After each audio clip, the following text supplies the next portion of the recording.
యోహాను సువార్త 2వ అధ్యాయము 5వ వచనాన్ని మనం ఒకసారి పరిశీలించినట్లయితే, ఆయన తల్లి పరిచారకులను చూచి ఆయన మీతో చెప్పున్నది చేయుడి అనేను. దేవుడు ఈ మాటలు మన వినికిడిలో ఆశీర్వదించును గాక. ఆమేన్. ప్రభునందు నాకు అత్యంత ప్రియులారా, చదవబడినటువంటి లేఖన భాగాన్ని మనం ఒకసారి పరిశీలించినట్లయితే, పరిశుద్ధాత్మ దేవుడు ఒక ప్రాముఖ్యమైనటువంటి అంశాన్ని మనకు జ్ఞాపకం చేస్తూ ఉన్నాడు. ఆయన మీతో చెప్పున్నది చేయుడి. ఈ చిన్న మాట పైన మనం ధ్యానం ఉంచినట్లయితే, ఈ మాట పైన మనం దృష్టిని కేంద్రీకరించినట్లయితే, పరిశుద్ధ బైబిల్ గ్రంథంలో ఉన్నటువంటి సారాంశమునంతా చూడటానికి దేవుడు కృప చూపిస్తూ ఉంటాడు. ఎక్కడొచ్చింది సమస్య అంటే, ఆయన చెప్పిన మాట వినని కారణాన్ని బట్టే. మీరు ఒకసారి గమనించండి, ప్రతి ప్రసంగము ఆరంభము ఏదైనా తోట నుండి జరుగుతుందని చెప్తున్నారు. అసలు ఇంత సమస్యకు కారణం ఏంటంటే, మనం చదువుకున్నటువంటి మూలవాక్యమే, ఆయన మీతో చెప్పునది చేయుడి. ఏదైనా తోటలో దేవుడు తూర్పు దిక్కున ఒక తోటను వేసి అందులో ఆదాము వలన దేవుడు ఏర్పాటు చేసి, దేవుడు చెప్పినటువంటి మాట ఏంటంటే, ఆ వృక్ష ఫలములను మీరు భుజించకూడదని దేవుడు ఆజ్ఞాపించాడు. ఆయన ఒక మాట చెప్పాడు అంతే. ఏదైనా తోటలో దేవుడు ఒక మాట చెప్పాడు, ఆ మాటను ఆదాము అవ్వలు అతిక్రమించారు. అతిక్రమించిన కారణాన్ని బట్టి మానవునిలోనికి పాపం వచ్చింది. ఆ పాప సంబంధమైనటువంటి జీవితంలోనే అందరూ కూడా జన్మించినటువంటి స్థితి వచ్చింది. ఆది కాండం నుంచి మనకు జీవితం ఆరంభమై, ఆది కాండం నుంచి దేవుడు మనతో మాట్లాడుతున్నటువంటి మాటను మనం ఏం చేయాలంటే వినాలి. దేవుడు మాట్లాడుతున్నప్పుడు ఆయన మాట, ఆయన మనకు చెప్పిన మాటను మనం వింటే మనం దీవించబడతాం, ఆశీర్వదించబడతాం. ఆదాము అతిక్రమించాడు, లోకంలోనికి పాపం తెచ్చాడు. ఏ భక్తుడైతే, ఏ దైవజనుడైతే దేవుడు చెప్పిన మాటను వింటాడో వాళ్ళు దీవించబడతారు, ఆశీర్వదించబడతారు.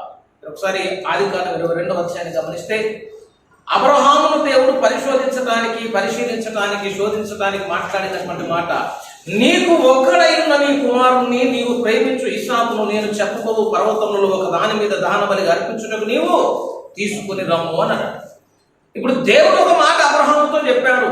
అబ్రహాము మాట్లాడకుండా, మరలా ఆలోచన చేయకుండా ఆయన చెప్పినది అబ్రహాం ఏం చేశాడట, చేయటానికి ఇష్టపడ్డాడు. కాబట్టి చరిత్రకి ఎక్కాడు అని చెప్తున్నాడు. అసలు దేవుడు ఏం మాట్లాడుతున్నాడు అనేది తర్వాత సంగతి. ఆయన చెప్పున్నది మనం ఏం చేయాలా, చెయ్యాలి. ఈ చక్కని పాఠాన్ని నేర్పిస్తుంది ఎవరనంటే, యేసు తల్లి అయినటువంటి మరియా ఈ పాఠాన్ని మనకు నేర్పిస్తుంది. అసలు 2వ అధ్యాయాన్ని ఒకసారి పరిశీలన చేస్తే, యేసు తల్లి మధ్యలో జరిగినటువంటి సంభాషణ చూడండి ఒకసారి.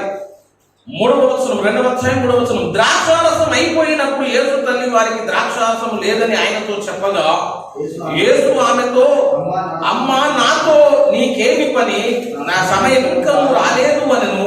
ఆయన తల్లి పరిచారకులను చూచి ఆయన మీతో చెప్పున్నది చెయ్యుడి అనను.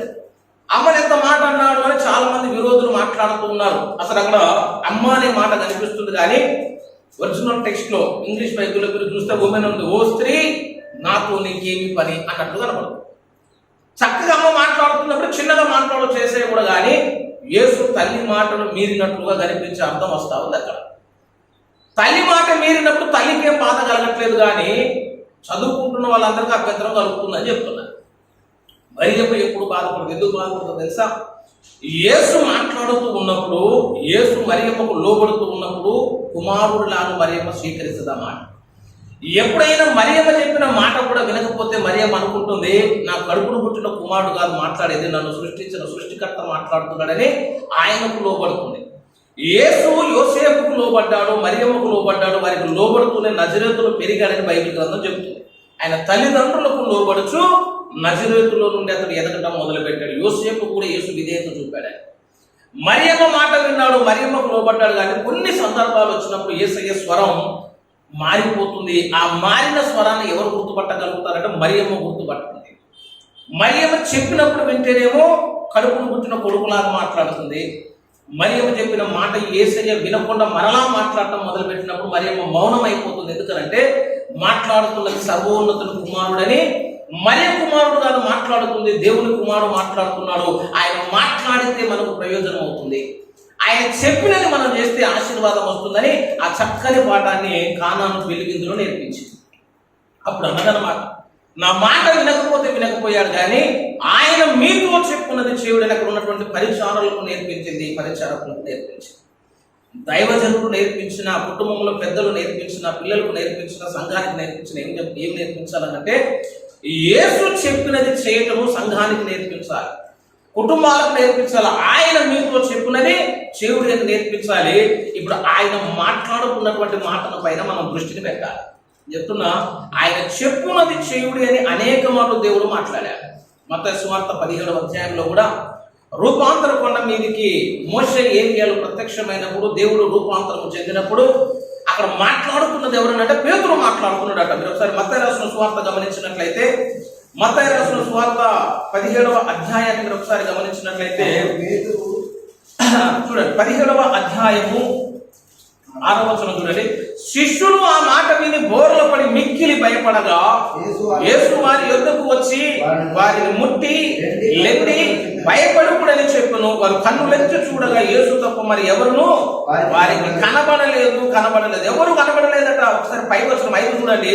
అక్కడ ఇంకనూ మాట్లాడుచుండగా ఇదిగో ప్రకాశమానమైన ఒక మేఘము వారిని కమ్ముకొనును. ఇదిగో ఈయన నా ప్రియ కుమారుడు, ఈయన యందు నేను ఆనందించుచున్నాను.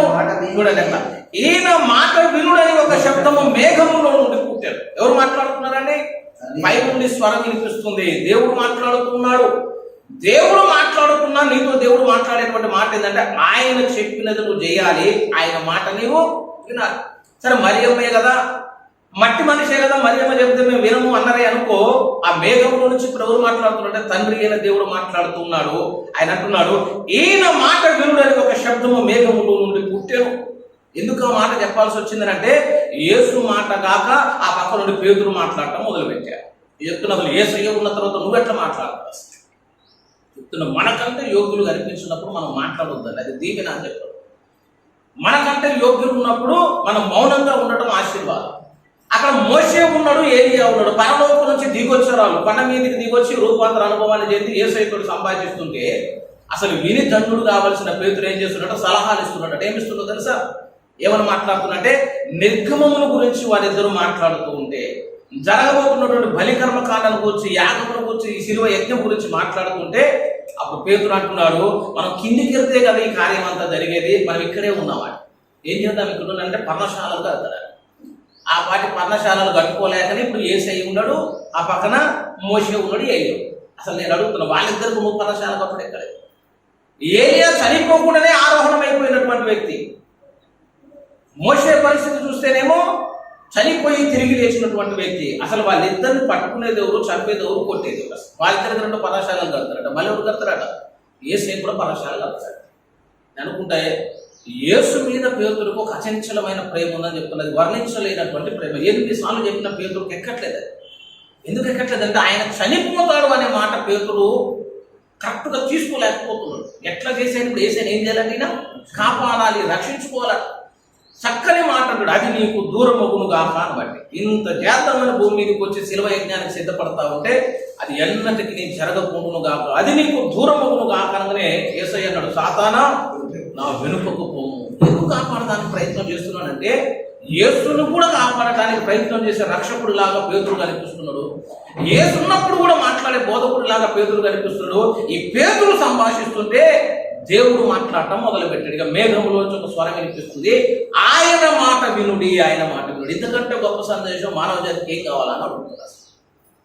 యేసు చెప్పిన మాట వినటం తప్ప ఆయన చెప్పిన మాట ప్రకారం మనం చేస్తే మనం దీవించబడతాం, మనం ఆశీర్వదించబడతాం.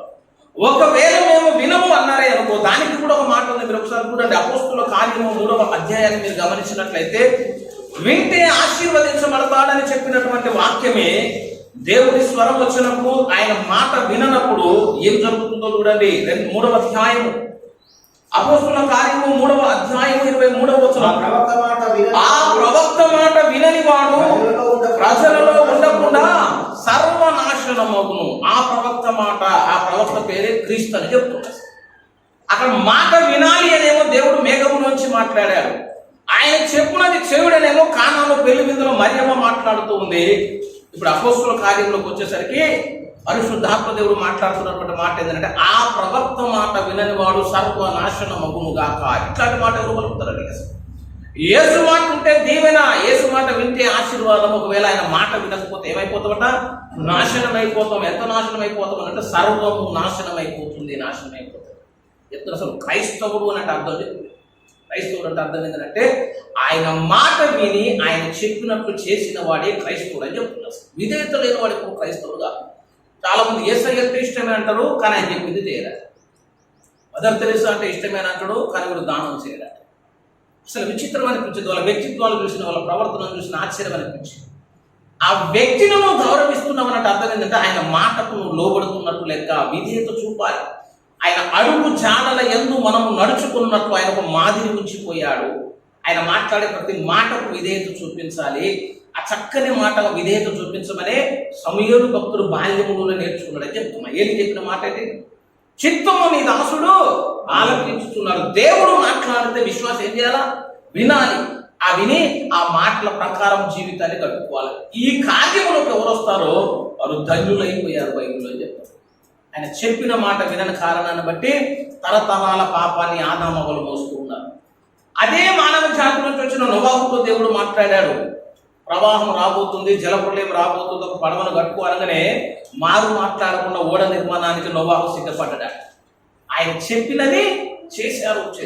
చెప్తున్నా, చెప్పింది చేస్తే దీవెన వస్తుంది, ఆశీర్వాదం వస్తుంది. అసలు ఆయన చెప్పిన మాటలు చేయాలి. ఇప్పుడు మనం ఏమంటామంటే మరి ఏం చెప్తున్నాడు దేవుడు? అసలు ఆయన మాట వినాలి అని బైబిల్ చెప్తుంది. ఆయన చెప్పినది చెవుడనేమో మేఘము నుంచి దైవ స్వరం వినిపిస్తుంది. ఆయన మాట వినని వాడు సర్వనాశనమగునని బైబిల్ మనల్ని హెచ్చరిస్తుంది. ఈ మాటలన్నింటినీ మనం పరిశీలన చేస్తే అసలు దేవుడు నీతో నాతో ఏం మాట్లాడుతున్నాడో ఖచ్చితంగా తెలుసుకోవాలి. దేవుని మాటే పరిశుద్ధ బైబిల్ గ్రంథం అని చెప్తున్నారు. అసలు ఇందులో ఉన్నటువంటి ప్రతి మాట దేవుడు నీతో మాట్లాడినటువంటి మాటే. అందుకే ఒక హెబ్రోన్ కోరస్ బైబిల్ వాక్యం చదువుకునేటప్పుడు అందులో ఉన్నటువంటి కోరస్ బాగా తెలుస్తుంది కదా. బలి బలి మాట, బంగారు మాట, బైబిల్ మాట, యేసు మాట అని చిన్న కోరస్ చూశారు కదా. బలి బలి మాట, బంగారు మాట, బైబిల్ మాట, యేసు మాట. తర్వాత కోసం అంటది నా జీవితాన నీ జీవితాన మారని మాట యేసు మాట. మరి అక్కడ దాకా భారత ఇంకొకటి కూడా ఉంది అందులో. అసలు పై లోకాన ఈ లోకాన మారని మాట యేసు మాట. అసలు పరిశుద్ధ బైబిల్ గ్రంథంలో ఉన్నటువంటి ప్రతి మాట ఎవరి మాట? ఇప్పుడుగా అది యేసయ్య మాట. యేసయ్య మాట దేవుని వాక్యంలో ఉన్నటువంటి ప్రతి మాట దేవుడు నీతో నాతో మాట్లాడినటువంటి మాటలే. ఆ మాటలు అనొచ్చు మీరు. ఆ మాటలు మాట్లాడుతున్నప్పుడు తెలివి కలిగిన వాళ్ళు ఏమంటారంటే అవి మాతో మాట్లాడలేదు కదా అంటారు. అసలు అబ్రహాముతో దేవుడు మాట్లాడాడు, పేతురుతో దేవుడు మాట్లాడాడు, మరియతో దేవుడు మాట్లాడాడు. ఆ మాటలు మాకెట్లా దొరుకుతాయనంటే ఒకసారి మీరు మార్కు సువార్త గమనించండి. మార్కు సువార్త 13వ అధ్యాయము 37వ వచనములో యేసయ్య మాట్లాడినటువంటి ఒక చక్కని మాట చూడండి. 13:37 నేను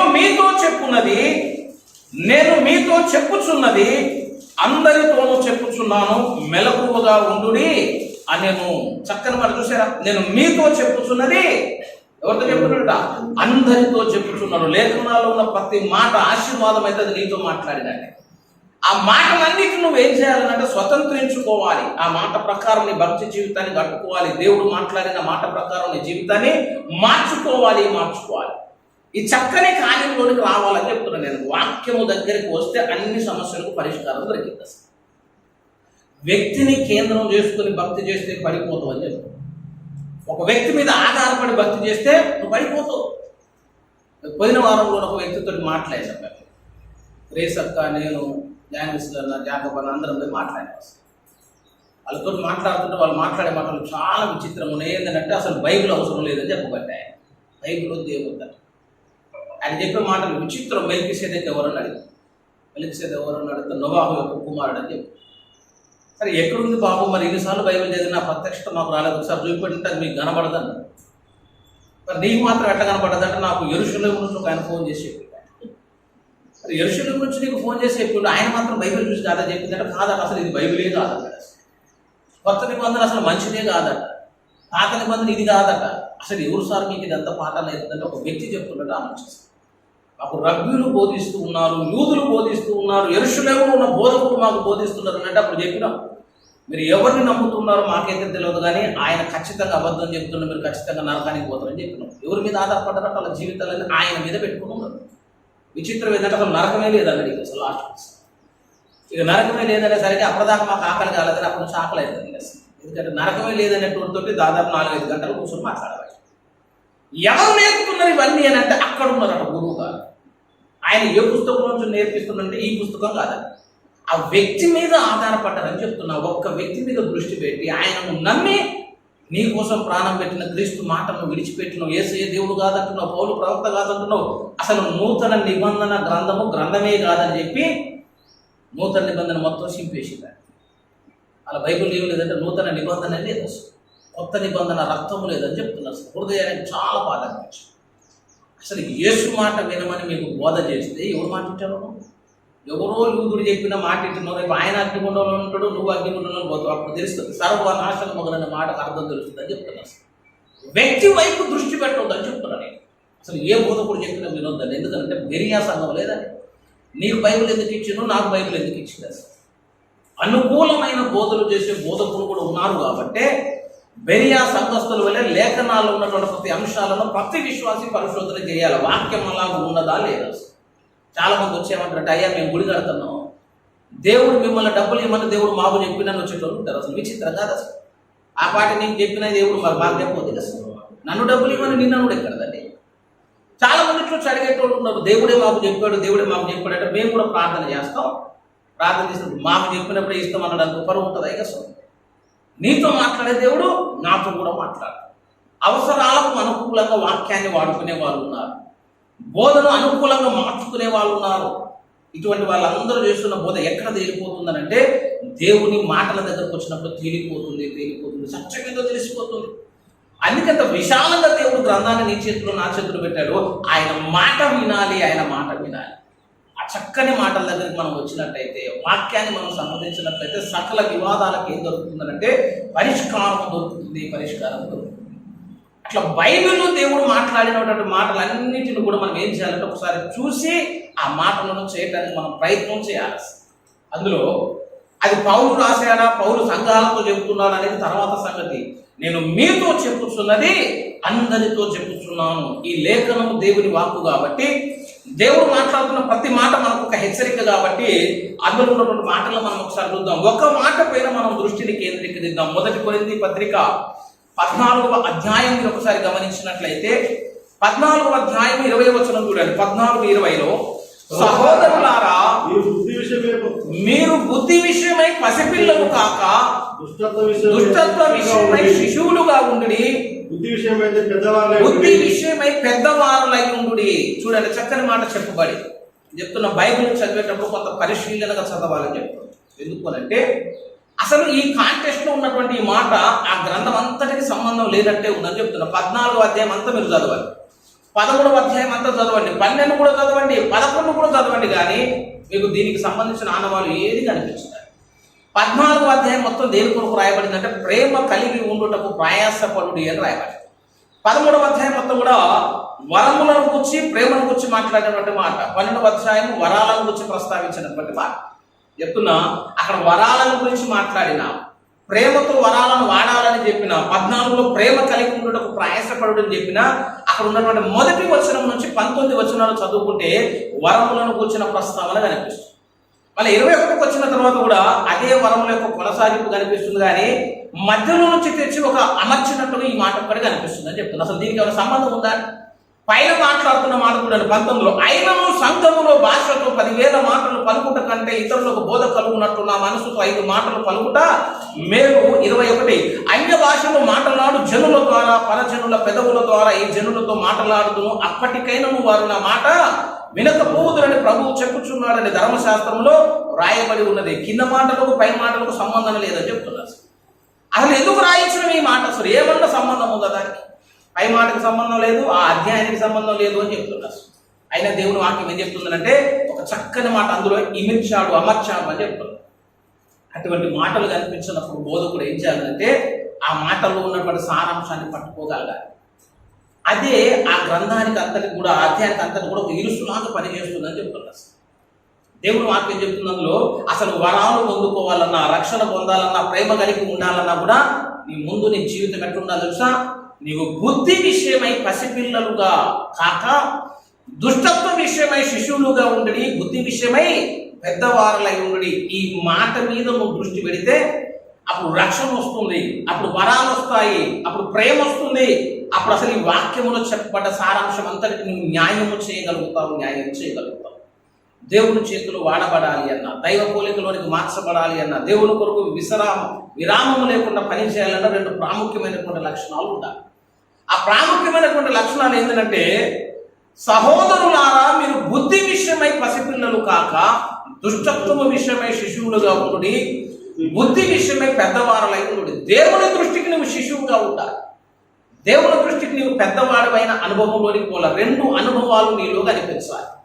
వాక్యం చెప్తుంది చూశారు, మీరు పాముల వలె వివేకులను, పావులం వలె నిష్కపటులై ఉండాలి అని. ఈ 2 అనుభవాలు ఉంటే నువ్వు దేవుని చేతులు వాడగలవు. కొంతమందికి వివేకం ఉండదు, కానీ పావులం వలె పవిత్రమైనటువంటి జీవితం ఉంటుంది. నీ యొక్క పరిశుద్ధ జీవితం దేవుని చేతులు వాడబడే సాధనలాగా ఉండాలి. కొంతమంది కేవలము జ్ఞానాన్ని పట్టుకొని ఉంటారు, పరిశుద్ధతను వదిలేస్తారు. కొంతమంది పరిశుద్ధతను పట్టుకుంటారు, జ్ఞానాన్ని వదిలేస్తారు.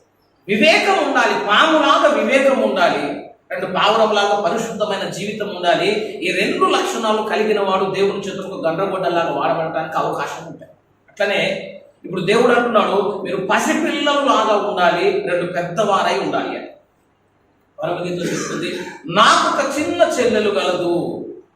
ఆమెకేమొచ్చిందంటే, ఇప్పుడు ఆమెకు వివాహ వయసు వచ్చినప్పుడు మేమేమి చేయదు, వయసు రాలేదు అని బాధపడాల్సినటువంటి పరిస్థితి. మరి ఇప్పుడు మనం ఎట్లుండాలి అంటే, 2 రకాలైనటువంటి అనుభవాల గుండా నీ ఆధ్యాత్మిక జీవితాన్ని కలుపుకోవాలి. నువ్వు దేవుని దృష్టికి పసిపిల్లలు లాగా కనిపించే ఒక స్థితి ఉంది, అట్లా ఉంటేనే దేవుడు నిన్ను వాడుకుంటాడు.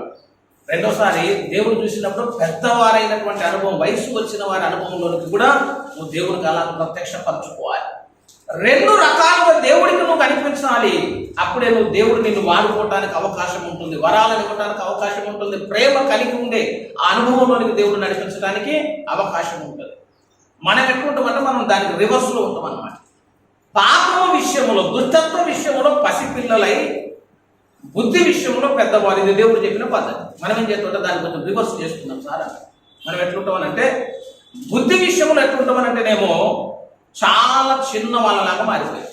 బుద్ధి విషయంలోనేమో చిన్నవారమైన, దుష్టత్వ విషయంకి వచ్చేసరికి మాత్రం పెద్దవారిగా మన జీవితాలు మారుతాయి.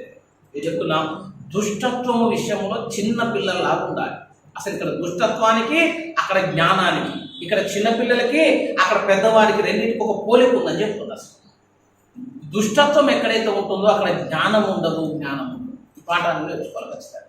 దుష్టత్వం ఎక్కడ ఉంటుందో అక్కడ వాక్యం ఉండదు, పాపం ఎక్కడ ఉంటుందో అక్కడ దేవుని వాక్యానికి చోటు ఉండదు. మీరు ఒకసారి యోబు గ్రంథము 28వ అధ్యాయము, యోబు గ్రంథము 28వ అధ్యాయము 28వ వచనాన్ని చూడండి. యెహోవా యందలి భయభక్తులే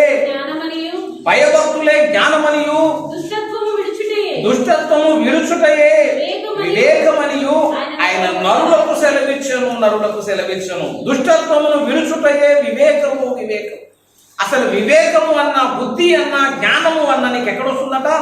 దుష్టత్వమును విడిచిపెట్టినప్పుడే నువ్వు అంశంలోనికి రావడానికి అవకాశం ఉంటుంది. యాకోబు పత్రిక 1వ అధ్యాయము 21వ వచనాన్ని కూడా మనం ఒకసారి గమనించినట్లయితే, యాకోబు పత్రిక 1వ అధ్యాయం 21వ వచనము, 121, అందుచేత సమస్త కల్మషమును విర్రవీగుచున్న దుష్టత్వమును మాని లోపల నాటబడి మీ ఆత్మలను రక్షించుటకు శక్తి గల వాక్యమును సాత్వికముతో అంగీకరించుడు. దుష్టత్వమును మాని ఆ వాక్యమును, రక్షణలోనికి నడిపించేటువంటి వాక్యము, రక్షించుటకు శక్తి గల వాక్యమును మీరు అంగీకరించాలి, సాత్వికముతో అంగీకరించాలి. నేను చెప్తున్నా, దుష్టత్వం ఉన్న చోట ఏముండదు? ఇప్పుడు జ్ఞానం ఉండదు, వివేకం ఉండదు, వాక్యం ఉండదు. దేవుని వాక్యం చెప్తుంది, అసలు దుష్టత్వములో నుంచి నీవు విడుదల పొందాలా. పేతురు రాసిన 1వ పత్రిక 2వ అధ్యాయము 2వ వచనములో, సమస్తమైన దుష్టత్వమును, సమస్తమైన కపటమును, వేషధారణ, అసూయ, సమస్త దూషణ మాటలను మాని క్రొత్తగా జన్మించిన శిశువులను కొనిన వారై నిర్మలమైన వాక్యమును పాల వలన రక్షణ విషయంలో ఎదుగు నిమిత్తము ఆ పాలను అపేక్షించుడు. ఎక్కడ వాక్యము మాట్లాడినా దుష్టత్వాన్ని విడిచిపెట్టమంటుంది, తర్వాత జ్ఞానాన్ని సంపాదించుకోమని చెప్తుంది. అదే మాట పౌలు భక్తుడు అంటున్నాడు, మీరు దుష్టత్వ విషయమై పసిపిల్లలుగా ఉండాలి. ఎందుకంటే ఆ దుష్టత్వము పోతేనే మీరు బుద్ధి విషయమైన జ్ఞానులు అవటానికి అవకాశం ఉంటుంది. చెప్తున్నా, పసిపిల్లలలో దుష్టత్వాన్ని గురించి దేవుడు ఎందుకు మాట్లాడుతున్నాడు అంటే, మత్తయి సువార్త 19లో చక్కని మాట అంటే, పరలోక రాజ్యం ఎలాగుందని అంటే చిన్న పిల్లలను పోలి ఉందట. మత్తయి రాసిన సువార్త చదవండి. మీరు మార్పు నుండి బిడ్డల వంటి వారు అయితేనే గాని ప్రవేశించునని మీతో నిశ్చయముగా చెప్పుచున్నాను. బిడ్డల వంటి వారు కావాలి. అక్కడ పౌలు అంటున్నాడు, మీరేమో దుష్టత్వ విషయమై పసిపిల్లలై ఉండాలి. దుష్టత్వ విషయమై పసిపిల్లలు అంటే అర్థం ఏంటంటే, పసిపిల్లలు చాలా చిన్నవాళ్ళు, బాలులను కూడా చెప్పండి. పసిపిల్లలు ఏమున్నదంటే పాపము చేయాలన్న ఆలోచనలు ఉండవు అని చెప్పారు. నిష్కల్మషంగా ఉంటారు, ఏ పాపము ఎరుగకుండా ఉంటారు, బాగురం వలె ఉంటారు. కాబట్టి ఆ పసిపిల్లలు పోలినటువంటి జీవితము నీ జీవితం అయి ఉండాలి. లోపల జన్మ పాపం ఉన్నవాడు ఏం చేయడు? పాపము చేయడు. యోసేపు అట్లా బ్రతికాడు అని చెప్తున్నా. ఏదైనా తోటలో ఆదామవ్వలు అలాగే ఉన్నారని చెప్తున్నారు. ఏదైనా తోటలో ఆదామవ్వలు దిగంబరులుగా ఉన్నప్పుడు కూడా వారు దుష్టత్వ విషయమై పసిపిల్లల్లాగా ఉన్నారు. వారు సిగ్గు ఎరుగకనే ఉండేది. వాళ్ళిద్దరు ఉన్నా కూడా వాళ్ళకేమి ఇబ్బంది అనిపించట్లే. చిన్నపిల్లలు కనుక దిగంబరిగా తిరిగినప్పుడు ఏమాత్రం సిగ్గుపడకుండా ఉన్నట్లే ఆదామవ్వలు తిరుగుతున్నారట. పాపమును కూర్చున్నటువంటి ఆలోచనలు వారికి లేవు. చూడటానికి ఆదాము వయసుకు వచ్చిన వాళ్ళలాగా కనిపిస్తున్నాడు, కానీ దుష్టత్వ విషయం ఎట్లున్నట్టు ఇప్పుడుగా పసిపిల్లవాడు దొంగతనం చేయాలన్న ఆలోచన ఉండదు, వ్యభిచారం చేయాలన్న ఆలోచన ఉండదు, అసూయ పడాలన్న ఆలోచన ఉండదు, హెచ్చించుకోవాలన్న ఆలోచనలు ఉండవు. పిల్లల్లో ఆలోచన లేదు. వాళ్ళు ఎంత ప్రేమగా ఉంటారో వాక్యం చెప్తుంది. అసలు అటువంటి పాపము విషయమే నీ దాకా వచ్చినప్పుడు నువ్వు ఎట్లుండాలంటే పసిపిల్లలను పోలిన వారిగా ఉండాలి. ఆ 18వ అధ్యాయంలో దేవుడు ఎత్తిపడుతున్నటువంటి మాట ఏంటంటే, ఒకసారి చూడండి, 18వ అధ్యాయము మత్తయి రాసిన సువార్త 18వ అధ్యాయం 4. కాగా ఈ బిడ్డ వలె తన్ను తాను తగ్గించుకుని వాడు ఎవడో వాడే పరలోక రాజ్యంలో గొప్పవాడు. పిల్లలకు హెచ్చించుకునే మనసు ఉండదు. దుష్టత్వ విషయంలో నువ్వు కూడా ఎట్లుండాలంటే పాపములకు దూరంగా ఉండాలి. రెండోది, తగ్గించుకోవడానికి పిల్లలు ఎట్లయితే సిద్ధపడతారో అటువంటి వ్యక్తిత్వాన్ని నువ్వు కలిగి ఉంటే అప్పుడు దేవుడు నిన్ను వాడుకోవడానికి అవకాశం కలుగుతుంది. దుష్టత్వ విషయంలో పసిపిల్లవాణిగా నీ జీవితాన్ని మార్చుకోవాలి. అదే సమయంలో బుద్ధి విషయం వచ్చినప్పుడు వయసు వచ్చిన వానిలాగా నీ బ్రతుకును కట్టుకోవాలి. జ్ఞానానికి వచ్చేసరికి ఎట్లుండాలి? మళ్ళా జ్ఞాన విషయం వచ్చినప్పుడు హెబ్రీయులకు రాసిన పత్రిక 4వ అధ్యాయాన్ని మీరు ఒకసారి గమనించినట్లయితే, బుద్ధి విషయంలో జ్ఞాన విషయానికి మనం ఒకసారి ప్రస్తావించుకున్నట్లయితే హెబ్రీయులకు రాసిన పత్రిక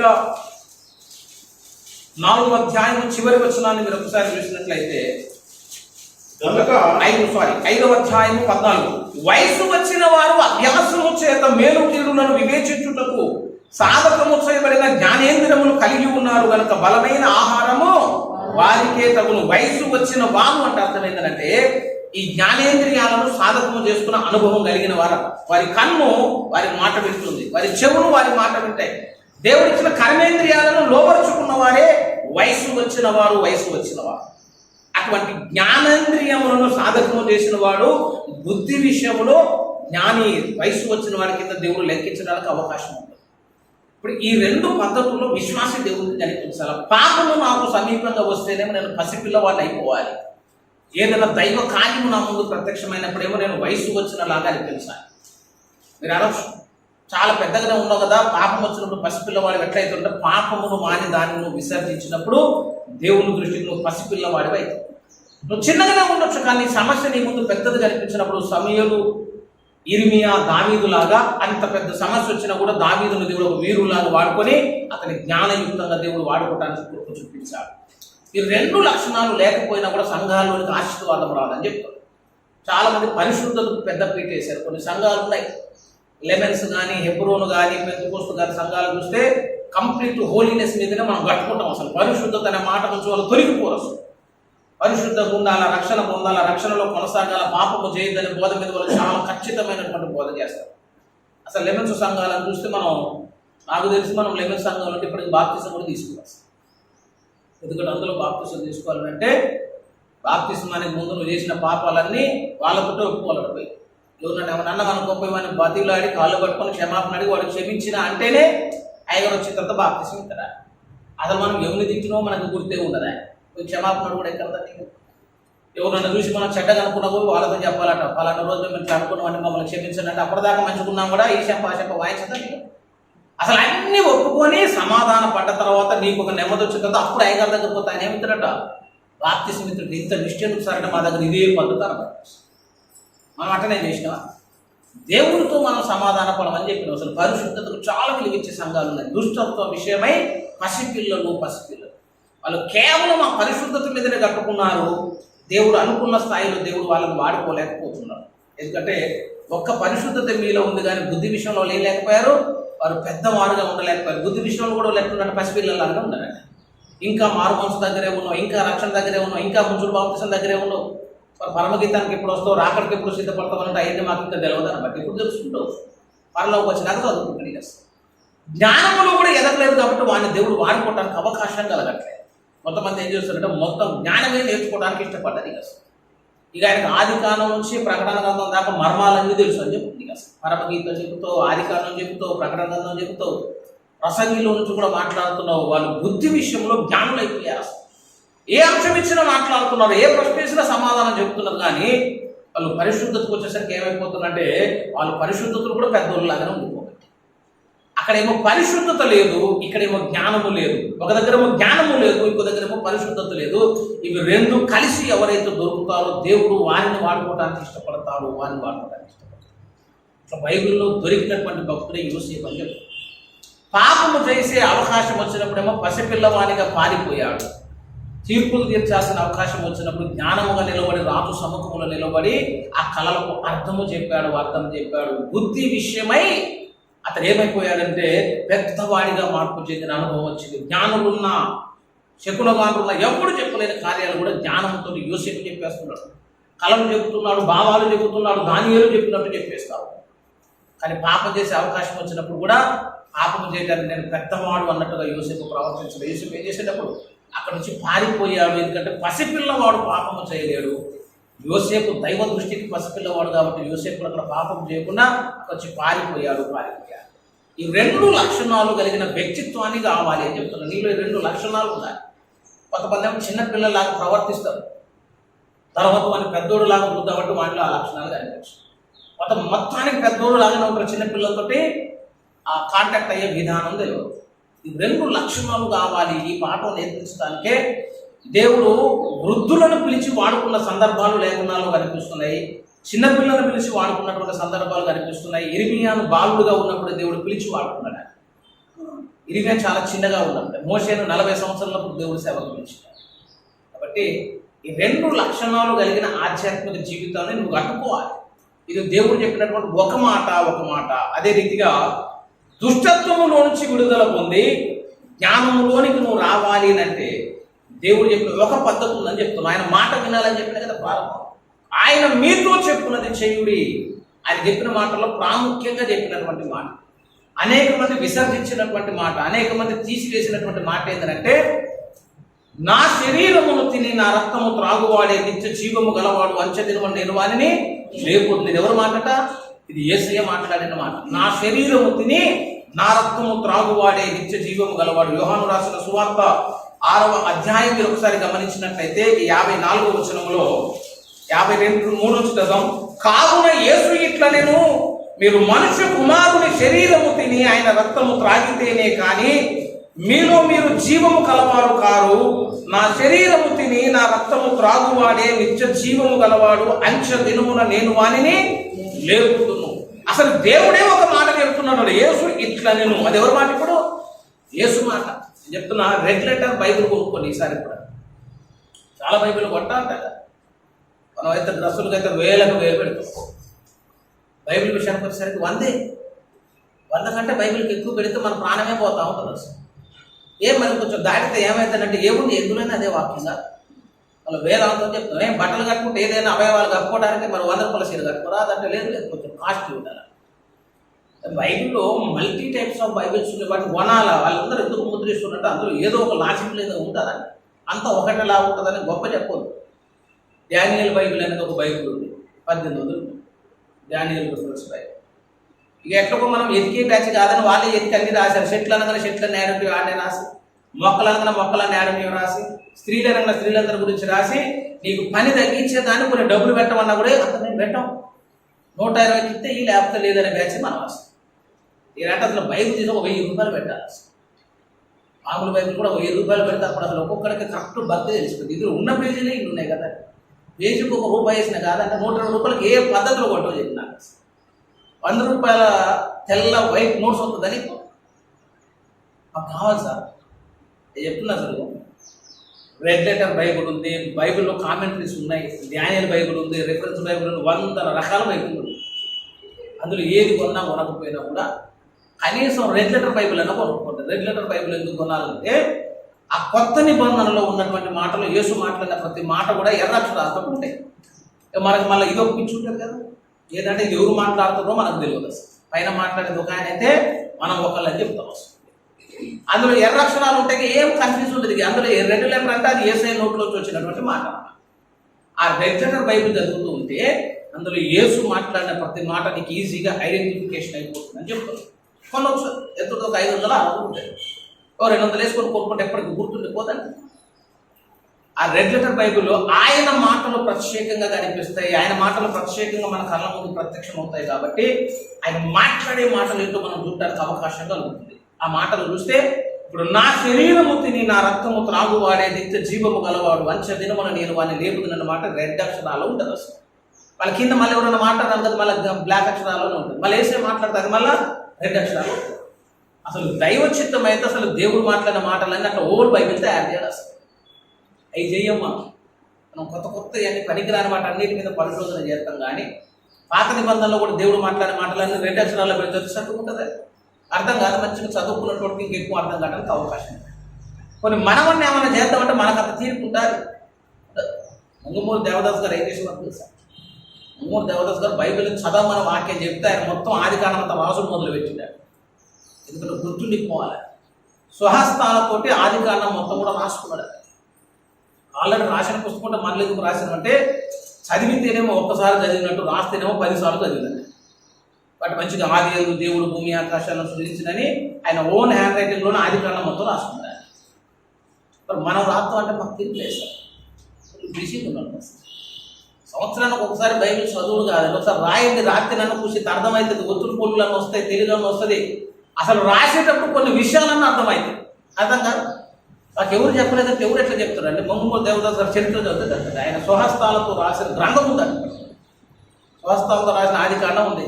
రేపు మనం అదృష్టవశాత్తు గొప్ప సేవకుడు అయినవనుకో, మనం పోయిన తర్వాత రాజు చెప్పుకుంటాం, ఒక బైబిల్ పట్టుకున్నాం, ఇది పలానా రాశారు. అది వేల వేసిన కొన్ని లక్షలకు పోతుంది. రాస్తాం, రాయరాదు ఒకసారి అంటే రాస్తామన్నా. అందుకే కానీ మనం రాసే బ్యాచ్ కాదు, మనం చదివే బ్యాచ్ కూడా కాదు. ఇది చెప్తున్నా, ఆసక్తి ఉన్నోడైతే రాస్తాం, ఆశ ఉన్నోడైతే రాస్తాం, దేవుడి మీద అమితమైన ప్రేమ ఉన్నోడైతే రాయటానికి కూడా అవకాశం కలుగుతుంది. మొత్తం అట్లా రాసేటప్పుడు ఏం చేయాలంటే నిజంగా దేవుడు మాట్లాడిన ప్రతి మాట రెడ్ పెన్తో రాయి.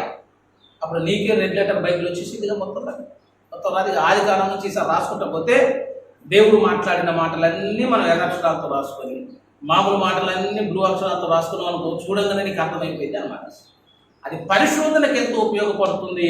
ఆయన మాట్లాడిన మాటను ఖచ్చితంగా నువ్వు ఏం చేయాలి? ఇప్పుడుగా ఆయన మాట వినుడి అని చెప్పినటువంటి మాట ప్రకారం ఆయన చెప్పినటువంటి మాట ఖచ్చితంగా ఏమవుతుందంటే వివాదం అవుతుంది. వివాదం దేవుడు ఏ మాట చెప్పినా కూడా నువ్వు ఎమ్మటే నేను చెప్తే చేసేటట్టు ఉన్నది.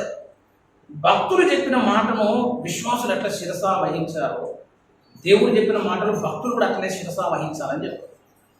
పడవను కట్టమన్నాడు, అప్పటిదాకా వర్షమే పడలేదట. నోవాహు కట్టిన, నువ్వు నేనైతే కట్టకపోయాడు. అబ్రహాంతో దేవుడు మాట్లాడి కుమారుడు ఇస్తానన్నాడు. 25 సంవత్సరాలు దాటిపోయినా కుమారుడు లేదు, ఏం లేదు, అయినా ఆయన మాట మీద నిలబడుతున్నాడు. దేవుడు ఒక మాట మాట్లాడితే ఆ మాట ప్రకారం మనం చేయడానికి స్కోప్ ఉండదని చెప్తున్నారు. స్కోప్ ఉండదు. చేస్తే చాలా ఇబ్బందులు వస్తాయి, చేస్తే చాలా సమస్యలు వస్తాయి, చేయడానికి అవకాశమే లేదు. అంత వివాదంలోనికి వెళ్ళినటువంటి మాట, దేవుని నోటలో నుంచి అనేక వివాదాలకు తెరదీసినటువంటి మాట ఏంటంటే, నా శరీరము తిని నా రక్తము త్రాగువాడే నిత్య జీవము గలవాడనే మాట. ఎప్పుడైతే ఈ మాట యేసయ్య అన్నాడో అప్పుడు ఉన్నటువంటి మాట మీరు ఒకసారి చూడండి. యోహాను రాసిన సువార్త 6వ అధ్యాయాన్ని మీరు ఒకసారి గమనించినట్లయితే 6వ అధ్యాయము 60వ వచనం, ఆయన శిష్యులలో అనేకులు ఈ మాట విని ఇది కఠినమైన మాట, ఇది ఎవడు వినగలనని చెప్పుకొనిది. యేసు తన శిష్యులు దీనిని గూర్చి సనుగుకొనుచున్నారని తనకు తానే ఎరిగి వారితో ఇట్లనెను. మీరు ఒకసారి ఈ మాటలు గ్రహించినట్లయితే 66 చూడండి. అప్పటి నుండి ఆయన శిష్యులలో అనేకులు వెనుక తీసి మరి ఎన్నడూ ఆయనను వెంబడింపలేదు. యేసయ్య ఒక్క మాట అన్నాడు. ఆ మాట అనకపోతే యేసయ్య వెనక ఎంతమంది ఉండేటో తెలుసా? 12 కాదు. మీరు ప్రారంభం నుంచి చూస్తే ఆయన వెనక జన సమూహములు వెంబడించినట్లుగా బైబిల్ చెప్తుంది. అనేక మంది జన సమూహములు ఆయనను వెంబడిస్తున్నాయట. ఫిల్టర్ అయిపోయింది, ప్యూరిఫికేషన్ అయిపోయింది. ఎప్పుడైపోయిందో తెలుసా? గుంపులు వచ్చి యేసయ్య వెనక తిరుగుతున్నారు, కానీ యేసయ్య ఒక్క మాట చెప్పింది. అప్పటిదాకా చెప్పిన పనులన్నీ చేసుకుంటూ వచ్చారు, కానీ ఆయన నోటి నుండి వచ్చిన మాట ఏంటంటే, నా శరీరము తిని నా రక్తము త్రాగువాడే నిత్య జీవము గలవాడు, అంచె దినమున నేను వారిని లేపుదును అనగానే, ఇది కఠినమైన మాట, దీన్ని విని ఎవడు సహించగలడు అని చెప్పి ఆయన మీద సనుగుకొని ఈ విషయాలన్నీ ముందు యేసు ఎరిగి అట. యేసు కూడా ఏమైపోతుందట? అర్థమైపోయిందట. వాళ్ళందరూ పోతున్నారని అర్థమైపోయింది, వాళ్ళ హృదయములు చెడు తలంపులు వస్తున్నాయని అర్థమైంది. అయినా యేసయ్య మాట ఏం చేయలేదంటే మార్చలేదట. అట్టనే దాని మీదనే కట్టుబడి ఉన్నారట. అసలు యూదులు అంగీకరించరు. ఎందుకో తెలుసా? ఎందుకు అంగీకరించరంటే, అసలు ధర్మశాస్త్రమే చెబుతుంది రక్తమును తినవద్దని. ధర్మశాస్త్రం చెబుతుంది మనిషిని చంపొద్దని. ధర్మశాస్త్రంలో ప్రాముఖ్యమైనటువంటి ఆజ్ఞ చెబుతున్నాడు. యూదులకి ఏమని చెప్తున్నాడంటే, మీరు నన్ను తిని నా రక్తము దాగాలి అనేసరికి అప్పటిదాకా వాళ్ళు వెంబడించింది మంచి నాయకుని అనుకున్నారు, కానీ మంచి బోధకుని అనుకున్నారు, కానీ ఆ మాట అనేక మంది యూదులలో వివాదం అయిపోయింది, కలవరాన్ని పుట్టించింది.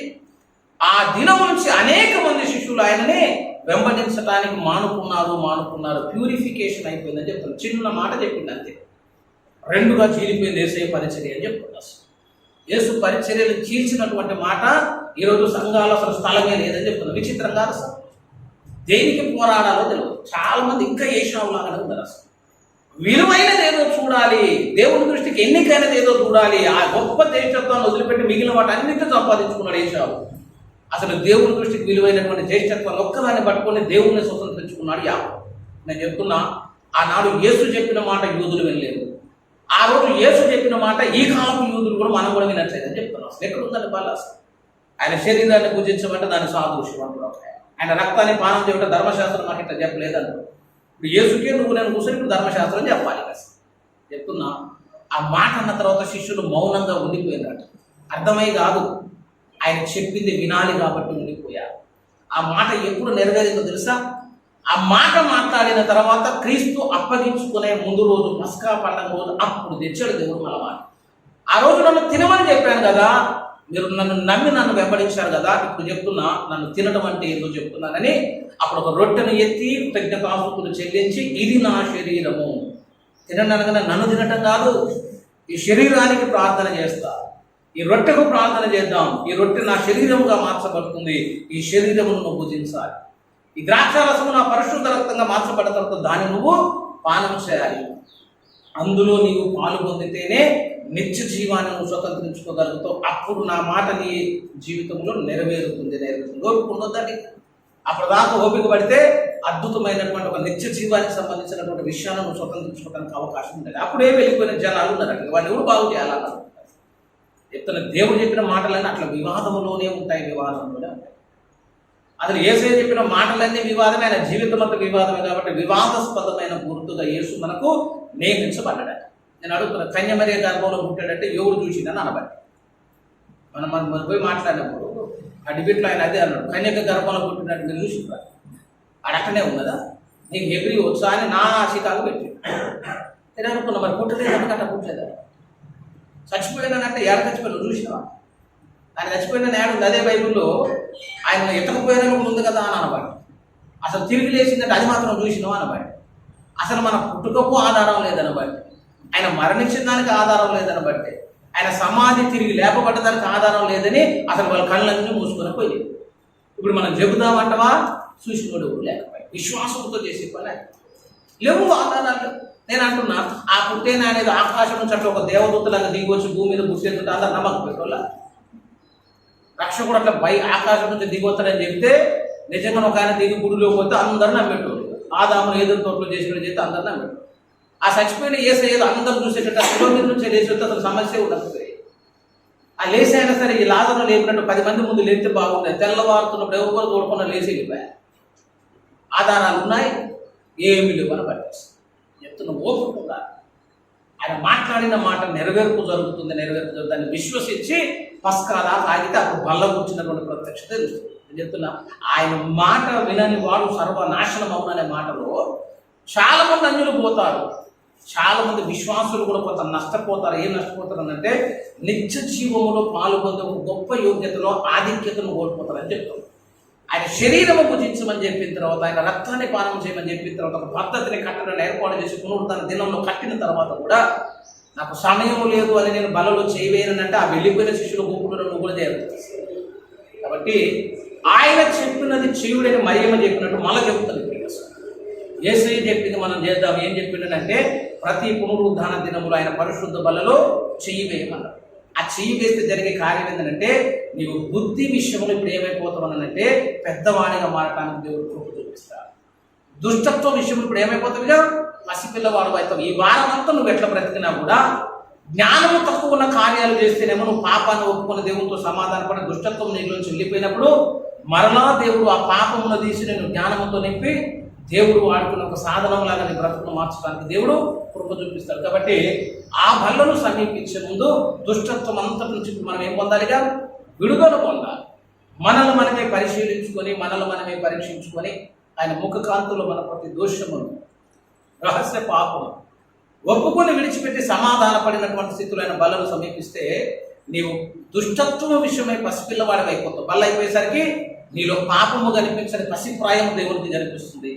యోగ్యంగా బలలో పాలు పొందినందుకు దుష్టత్వం నీలోంచి పోయింది కాబట్టి ఆ దుష్టత్వంలో విడుచుటయ్యే వివేకమని యోగు 28-28 ఉన్న దాని ప్రకారం దేవుడు నిన్ను వయసు వచ్చిన వాడి కింద దేవుడు నిన్ను ఎంచడానికి అవకాశం ఉంటుంది. అటువంటి చక్కని కృప దేవుడు మనకు అనుగ్రహించును గాక. రండి మనం ప్రార్థన చేసుకుందాం, ప్రార్థించుకుందాం.